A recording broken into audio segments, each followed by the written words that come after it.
Rita the turtle. On the farm, everybody had something special to do. It was the rooster's job to wake up the others. It was the hen's job to lay eggs. It was the cow's job to give milk. Whereas the pig's job was to take care of the vegetable peels. The cat was supposed to chase mice, and of course the goat was supposed to mow the grass. They all would have done their jobs with joy if only Poch had left them alone. Poch was the farm's watchdog. He was supposed to protect all the animals, and he did in his own personal way by never leaving any of them out of sight. He suspected that they neither worked enough nor fast enough. At dawn, he would burst into the hen house to wake up the rooster with a shout. He would urge the hens to lay a dozen eggs for breakfast. He then would dash into the milk barn and nip at the cow's legs, sometimes making the milk turn sour, hustled the goat through the meadow and barking loudly. He would chase the cat around the barn. In the pigsty, he would push the pig toward his trough. Come on, let's get to work, you slug bats. However, there was someone on the farm who could really get on his nerves. It was Rita the turtle. Rita wouldn't do a thing. She wouldn't lay eggs. She wouldn't give any milk nor chase mice. She would hardly move at all, and when she did, it was very, very slowly. Hurry up, you lazy bones. Do you think I've got nothing better to do? Oh, I imagine you have, but don't worry, Poch. I'm much faster than you think. If that's true, then why don't you hurry up? I would if it was necessary. I could beat you to it if I had to, the turtle answered. Poch roared with laughter. I'd love to see that. You will, Rita said. Meet me tomorrow at 8 in front of the gate. The first one to run around the farm will be the winner. Rita went to the far end of the barnyard.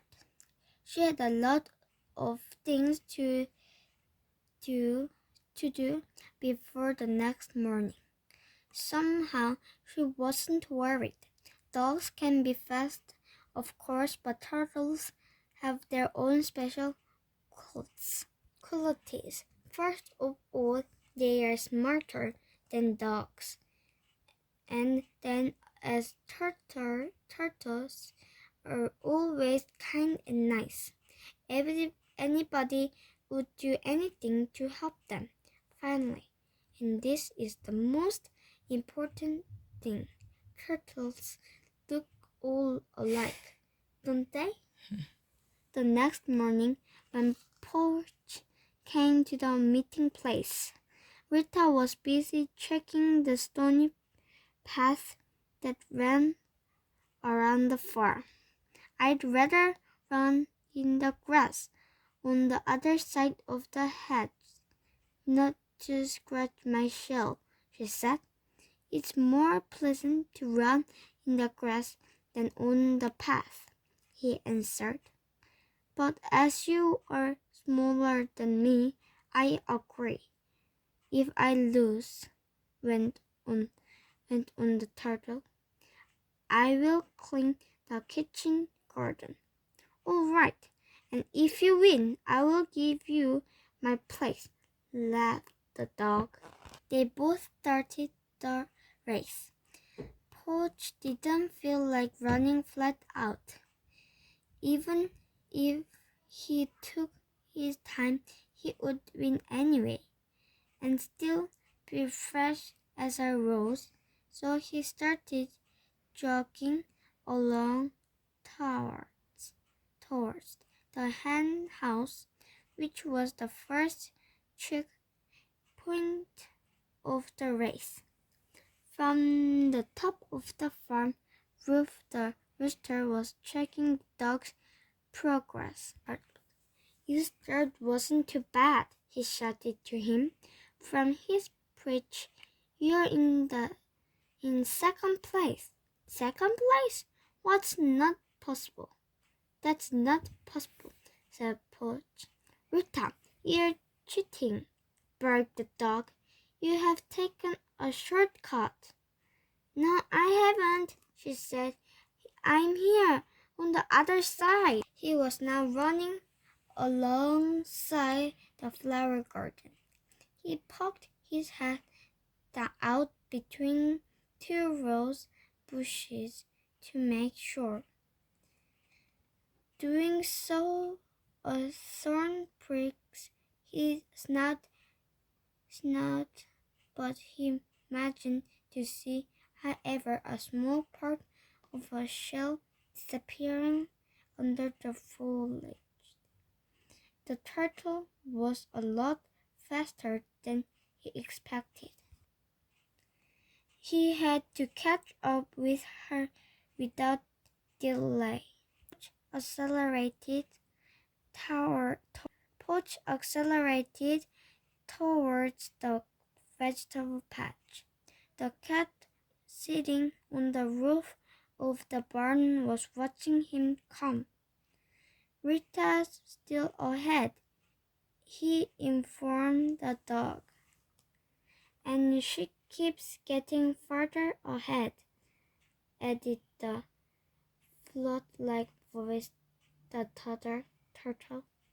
Poach stuck his head between two cabbages, and he could spot a turtle at the far end of the vegetable patch. Grrr!